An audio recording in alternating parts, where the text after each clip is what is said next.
Centrum pre štúdium biblického a blízkovýchodného sveta a Slovenský katolícky kruh pozývajú na stretnutie nad dielom kardinála Johna Henryho Newmana Idea univerzity.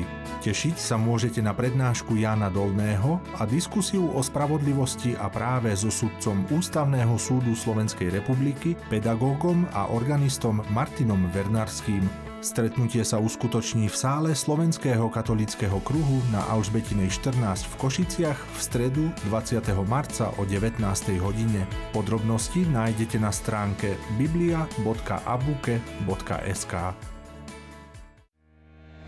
Divadlo Viola vás pozýva na poslednú reprízu predstavenia Udry pastiera, ktorá sa uskutoční v nedeľu 24. marca o 18. hodine. Vstupenky a všetky podrobnosti nájdete na stránke violaprešov.sk.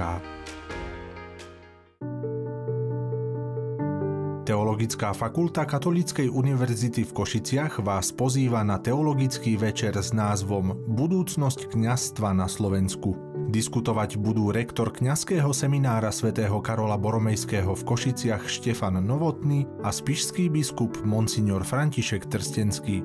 Diskusia sa uskutoční v pondelok 18. marca o 18. hodine v aule svätých košických mučeníkov na Teologickej fakulte v Košiciach. Bližšie informácie nájdete na stránke tf.ku.sk.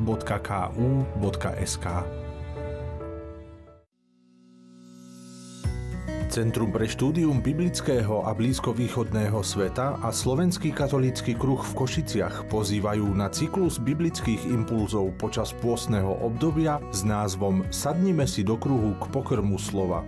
Impulzy sa uskutočnia vždy v stredu o 19. hodine v sále Slovenského katolíckeho kruhu na Alžbetinej 14 v Košiciach. Podrobný program a témy jednotlivých stretnutí nájdete na stránke biblia.abuke.sk.